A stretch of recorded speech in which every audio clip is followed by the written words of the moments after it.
धर्म स्नेही सत श्रद्धालु यहाँ पर उपस्थित आप सभी भव्यवर पुंडरीक पुण्यात्मा महानुभाव, आचार्य भगवान योगींद्र देव द्वारा विरचित ज्ञानांकुश ग्रंथ की वाचना के अंतर्गत ध्यान के संबंध में जो विचार विमर्श चल रहा था, श्लोक नंबर 32 में वो देख रहे थे, जिसमें आचार्य महोदय ने बताया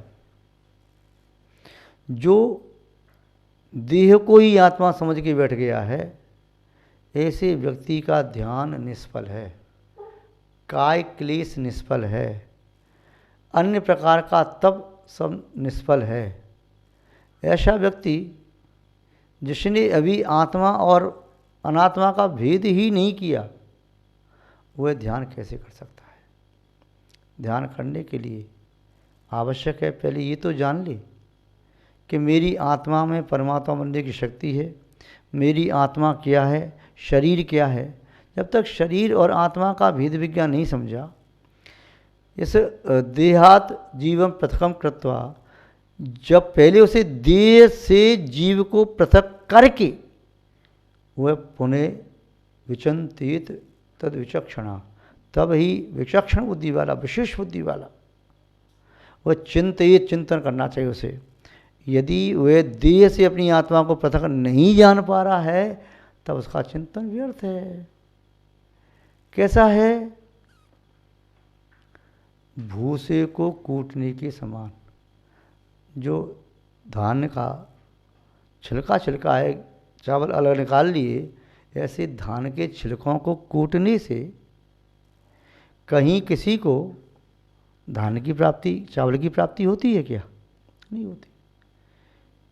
या जिसने बाजरा की बाल में से बाजरा निकाल लिया, या गेहूं की बाल में से गेहूं निकाल लिए, सरसों की बाल में से सरसों निकाल ली, इसकी फली में से, या कोई निकाल लिया, भूसा भूसा रह गया, उसको कितनी बार भी कूटो, 100 बार भी कूटो, तो क्या उसमें धान आ जाएगा? क्या नहीं आएगा। जिस तिल में से पूरा तेल निकाल लिया, अब नहीं बचा, अब तिल को पेलने से क्या, वो बालू को पेलने से क्या? ऐसी आचार्य महोदय कह रहे हैं कि सबसे पहले आत्मा अनात्मा का भेद विज्ञान होना परम आवश्यक है। वही आत्मा अलग है, अनात्मा अलग है, इसे नहीं जानोगे तो जितना भी श्रम करो क्या फर्क पड़ रहा है? जब तक आपको यही नहीं मालूम हमें जाना कहाँ है, गाड़ी कितनी भी चलाते जाओ, कहाँ जाओगे गाड़ी चला करके? कहाँ पहुँचोगे? तो पहले पूछ लो, भैया हमें कहाँ जाना है, वहाँ का रास्ता कौन सा है? रास्ता पूछा नहीं, कहाँ जाना है, गाड़ी चली जा रही है। ऐसे ही जब तक हमें ये नहीं मालूम कि हमारी आत्मा क्या है, तो उस आत्मा को परमात्मा कैसे बना पाएंगे? पहले एक जौहरी खदान में से निकले हुए हीरे को प्राप्त करता है, उसे धुलवा के पहले साफ करता है, कालमा को दूर करे, गंदगी को दूर करे, जो पत्थर आदि मिट्टी चुकी दूर करे, उसके बाद उसे साफ करके उसकी फिर उसकी घिसाई होती है, उसमें 52 कट लगते हैं, उसके बाद उसमें चमक आती है, उसके बाद फिर उसकी घिसाई होती है और चमकाता चले जा रही है। जिसे यही नहीं मालूम कि कांच का टुकड़ा है कि हीरा है, जिसे यही नहीं मालूम कि ये ग्राह्य है कि त्याज्य है, तो किसे ग्रहण करेगा, किसे छोड़ेगा? जिस महिला को ये ज्ञान है कि इसे चावल में से मुझे कंकड़ निकाल करके अलग फेंकना है, चावल रखना है, वो तो महिला बीन लेगी चावलों को। पर उसे यही नहीं मालूम चावल किसे कहते, कंकड़ किसे कहते, दोनों सफेद दिखाई दे रही हैं, तो क्या बीनेगी, क्या फेंकेगी? तो ये पहले परम ज्ञान होना जरूरी है कि आत्मा चैतन्यमय है और शरीर पौद्गलिक है। शरीर तो स्पर्श रस गंध वर्ण आदि से युक्त है, और आत्मा वह चैतन्य स्वभावी है, वह ज्ञान चेतना दर्शन चेतना से युक्त है, उसे रहित नहीं है। आचार्य महोदय 33वें श्लोक में क्या कह रहे हैं? उसी बात को कहना चाह रहे हैं कि कर्मों से रहित आत्मा की सत्ता स्वीकार करो, और फिर उस आत्मा में परमात्मा बनने के बाधक जो कारण हैं, परमात्मा नहीं बन पा रही है, फिर उन बाधक कारणों को समझो, फिर उन्हें दूर करो, तभी आत्मा को परमात्मा बना पाओगे। तो पहले जानना जरूरी है। तो जो अज्ञानी व्यक्ति हैं, बहिरात्मा हैं, वे आत्मा की सेवा छोड़ करके शरीर की सेवा में लग गए और शरीर के सुख में लग गई। मेरे शरीर को सुख कैसे मिले, मेरे शरीर को सुख मिलना चाहिए और आत्मा के सुख की बात भूल गए। मुझे तो ये चीज़ अच्छी नहीं लगती खाने में, मुझे तो ये चीज़ खाने का मन कर रहा है, मुझे तो शरीर को सुख देना है, ठंडी सहन नहीं होती, मुझे गर्मी सहन नहीं होती, चलने में थक जाता हूँ, मैं त्याग नहीं कर सकता, मैं स्वयं का पालन नहीं कर सकता, मैं ध्यान नहीं कर सकता, बैठ नहीं सकता, आशा नहीं लगा सकता। क्यों? शरीर को कष्ट होता है। सुख मिले या ना मिले पर शरीर को कष्ट न हो। जो शरीर को सुख देना चाहता है तो शरीर के सुख में आत्मा का सुख नहीं है। आत्मा का सुख जब प्राप्त होता है तो शरीर की उपेक्षा हो जाती है, फिर शरीर को सुख देने का भाव भी नष्ट हो जाता है। लिखा है 12 भावना में, आप पढ़ते हैं, पोषत स्तो दुख दोष करे नित, सोसत सुख उपजावे। ये शरीर कैसा है? जितना पोषण करो, जितना पोषण करो उतना दुखी करता है। जितना इसको सुख सुविधा देते जाओ उतना ये शरीर परेशान करता है। और शरीर के प्रति उपेक्षा कर लो, बस उतना ही देना है जितना तू काम कर रहा है। किसी नौकर को, श्रमिक को श्रम जो देना है पारिश्रमिक, उतना ही दो जितने के वो लायक है, उससे ज़्यादा नहीं। ज़्यादा दोगे तो आलसी बन जाएगा, बिगड़ जाएगा और उसकी ज़िंदगी बर्बाद हो जाएगी। ऐसे ही शरीर को उतना ही दो जितना घुड़सवार घोड़े को दाना देता है, चारा देता है। ज़्यादा देगा, अपने हिस्से की लुचई और पेड़ा रबड़ी लड्डू घोड़े को खिला देगा तो उसे पेट पकड़ के फिर भूखा रोएगा। तो ऐसे ही आत्मा की खुराक हमें शरीर को नहीं खिलानी, आत्मा की खुराक खिलानी आत्मा को और शरीर की खुराक देनी शरीर को, तब ठीक रहेगा। और ऐसा भी नहीं करना कि शरीर को बिल्कुल भी न दो, पूरा आत्मा को दो, तो शरीर वहीं छूट जाएगा। तो शरीर ये सवारी है, ये सवारी मान लो व्हीकल है तो डीजल पेट्रोल तेल की आवश्यकता है, घोड़ा आदि है तो उसे भी चारे की आवश्यकता है। तो शरीर को दो, पर उतना ही दो जितने के काबिल है, ज़्यादा नहीं। आचार्य महोदय इस कारिका में कहना चाह रहे हैं, आत्मकर्म परित्यज्य परम दृष्टि विशोदयेत, यतीनाम ब्रह्मनिष्ठानाम किम तया परिचिंतया। क्या कहा आचार्य महोदय ने कि आत्मकर्म परित्यज्य, आत्मकर्म का परित्याग करके परम दृष्टि, जो दृष्टि आपकी पर में जा रही है उस दृष्टि को शोधन करना चाहिए, उत्कृष्ट दृष्टि बनाओ। क्योंकि यतीनाम ब्रह्मनिष्ठा नाम, जो ब्रह्म में निष्ठ हैं ऐसी यतियों को किमतया परचिंतया, परचिंता से क्या क्या प्रयोजन है। आप पढ़ते हैं, उत्तम स्वात्म चिंता सात दीय चिंता च मध्यमा, अधमा काम चिंता सात परचिंता धमा धमा। उत्तम स्वात्म चिंता सात, स्वात्म चिंतन उत्तम है। आत्मा की कभी चिंता होती नहीं। आत्मा जब आत्मा के बारे में विचार करता है तो चिंतन कहलाता है, ध्यान कहलाता है। चिंता आत्मा के अतिरिक्त अन्य पर वस्तुओं की होती है और चिंता इस उपयोग को दूषित करती है, शरीर को रोगी बनाती है। यह चिंता समय की बर्बादी करती है। यह चिंता व्यक्ति को अपने सम्यक लक्ष्य से भटकाती है। चिंता मार्ग की अवरोधक है। इसलिए यह कह रहे हैं कि आत्मकर्म परित्यज्य, पर की चिंता मत करो। आचार्य महोदय ने भी बताया, उत्तम है स्वात्म चिंता सात, स्वात्मा का चिंतन उत्तम है। देह चिंता च मध्यमा, देह का चिंतन मध्यम है, क्योंकि आत्मा अभी इस देह में है। देह का थोड़ा ध्यान रखो। जितना ध्यान मकान का रखा जाता है, मकान तोड़ दोगे तो स्वच्छ रह नहीं पाओगे और मकान की सेवा में लग जाओगे। जो स्वयं के खाने की व्यवस्था थी उसे बेच करके मकान में लगा दोगे तो फिर मकान तो बना रहेगा, पर बिना भोजन की आत्मा इस शरीर को छोड़ के कुछ कर जाएगी। तो उसका भी ध्यान रखना। ऐसा पूरा शरीर का ध्यान नहीं, आत्मा का ध्यान रखो। और पूरा आत्मा का नहीं, थोड़ा शरीर का किंचित ध्यान रखो। तो शरीर का ध्यान किंचित रखना उचित है, पूर्ण शरीर पर ध्यान रखना उचित नहीं। अधमा काम चिंता साथ, जो विषयों की चिंता करता है, मुझे ऐसे सुख प्राप्त हों, ऐसे सुख प्राप्त हों, स्पर्श इंद्रिय के सुख प्राप्त हों, ऐसा अच्छा कमरा हो, वातानुकूलित हो, सर्दी में सर्दी नहीं लगे, गर्मी में गर्मी नहीं लगे, बरसात के समय ठंडी हवा ना आए, जितनी मुझे आवश्यकता उतनी ही लगे, और कभी ऐसा नहीं हो कि मुझे आकुलता बने।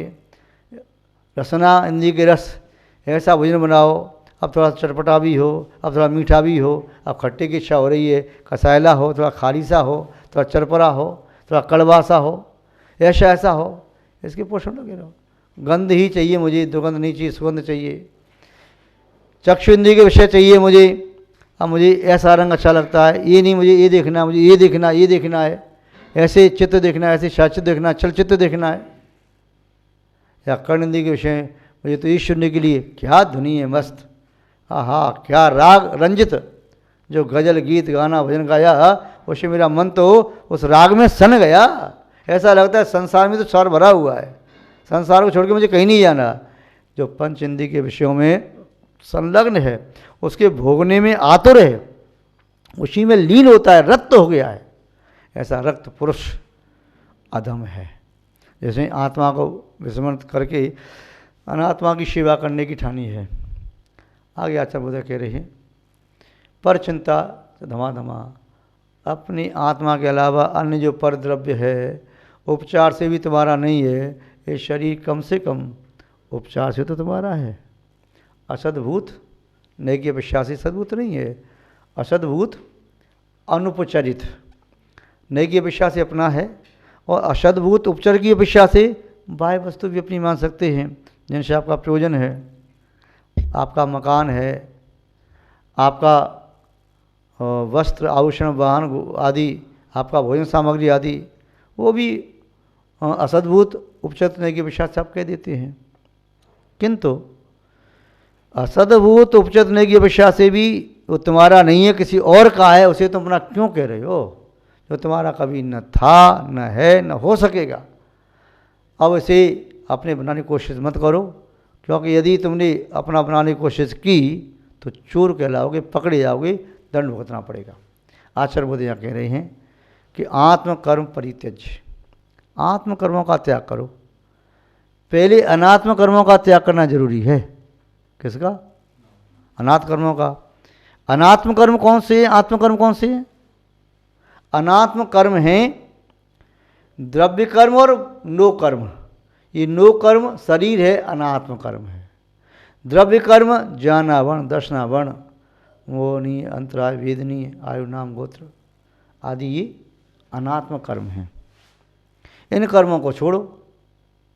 फिर आत्मकर्म कौन से हैं? भाव कर्म, राग द्वेष आदि आत्मकर्म हैं। किंतु आचार्य महोदय कह रहे हैं कि आत्मकर्म परित्यज्य।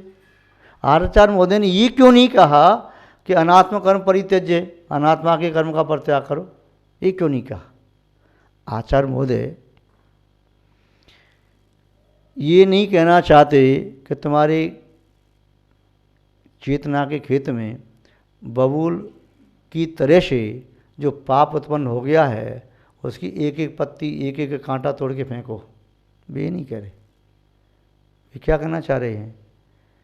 जैसे कोई किसान, उसके खेत में बड़े बड़े लंबे कांटे वाले बबूल के पेड़ पैदा हो गए हों, या गोखरू के पेड़ पैदा हो गए हों, या केवलीय बबूल के पैदा हों, या देशी बबूल के वृक्ष पैदा हो गए हों जिसमें बड़े बड़े कांटे, या करील के पेड़ पैदा हो गए हों जिसमें बड़े बड़े कांटे होते हैं, तो वो कृषक क्या करता है? एक एक कांटे को तोड़ता नहीं है, या एक एक कांटे की नोक नहीं तोड़ता है, या एक एक कांटे को, पत्ती को नहीं तोड़ता, साग को नहीं तोड़ता। वो क्या करता है? उसे जब ये विश्वास होता है ये कांटे के पेड़ हैं, एक कांटा एक बार लग गया तो पूरे शरीर को नष्ट कर देगा। इतने सारे कांटे, इनका तो मैं कैसे सहन कर पाऊंगा? तो क्या करता है? उन सभी कांटे वाले वृक्षों को समूल से नष्ट करता है। वह एक एक शाखा पर कुल्हाड़ी नहीं मारता, वह फावड़े से खोद करके उनकी जड़ों को नीचे से खाली करता है। फिर उसके बाद वो जड़ के बिना वृक्ष सूख जाते हैं तो निकाल के बाहर फेंक देता है। उसने प्रहार कहाँ पर किया? जड़ पर प्रहार किया। और फिर कहीं जड़ रह नहीं गई हों, फिर द्वारा वृक्ष पैदा नहीं हो जाएं, तो फिर क्या करता है?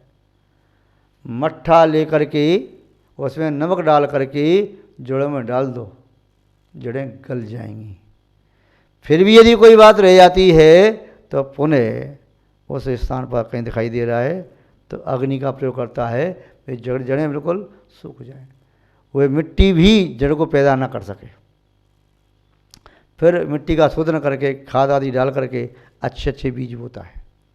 आचार्य मोदी यहाँ कह रहे हैं भाव कर्म परित्यज्य। भाव कर्म का त्याग करने से न तो द्रव्य कर्मों का बंध होता है और न द्रव्य कर्मों के फलस्वरूप नो कर्म की प्राप्ति होती है। यदि भाव कर्म को नहीं बदला तो द्रव्य कर्म नष्ट नहीं होंगे। उधर उदय में आ रही है, नजरा हो रही है, इधर नए बनते चले जा रहे हैं। अंधा व्यक्ति रस्सी बढ़ता चला जाए, उकलती चली जाए तो क्या उसे लाभ। अंधी कोई महिला आटा पीस रही है, पीसती जा रही है, अंधी पीसे कुत्ते खाएं, क्या उसे लाभ होगा। ऐसे ही केवल इस नो कर्म को सुखाने से भाव कर्म नष्ट नहीं होंगे, केवल नो कर्म को सुखाने से द्रव्य कर्म नष्ट नहीं होंगे, अपितु अपने भावों को बदलना पड़ेगा। हिंसा के परिणामों को, क्रूरता के परिणामों का त्याग करके, झूठ बोलने के परिणामों का परित्याग करके, चोरी के परिणाम, कुशील सेवन के परिणाम, प्रज्ञा संचय के परिणाम या पंचेंद्रिय विषयों की आसक्ति के परिणाम, मिथ्यात्व के परिणाम, अज्ञान और संयम के परिणामों का परित्याग करके फिर क्या है, द्रव्य कर्म में कमी आ जाएगी। योग की चंचलता भले ही बनी रहे, फिर अशुभ कर्म नहीं आएंगे, गंदगी नहीं आएगी, निर्मल जल आएगा। और वह द्रव्य कर्म पुण्य रूप आता है तो फिर संसार में भ्रमण नहीं कराएगा, मोक्ष मार्ग सहयोगी बन जाएगा। आचार्य मोदी ने कहा आत्मकर्म परित्यज्य, भाव कर्मों का परित्याग करके पर दृष्टि विशोधित, अपनी दृष्टि को विशुद्ध बनाए, पर के प्रति लगी उसे हटा करके शुद्धन करे।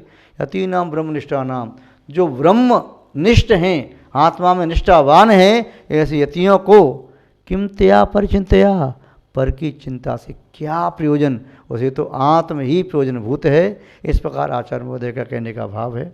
आज इतना ही पर्याप्त है, शेष चर्चा बाद में करना चाहिए। जय बोली श्री शांतनाथ भगवान की, परम पूज्य आचार्य गुरुदेव श्री विद्यानंद महाराज की, अहिंसा में विश्व धर्म की।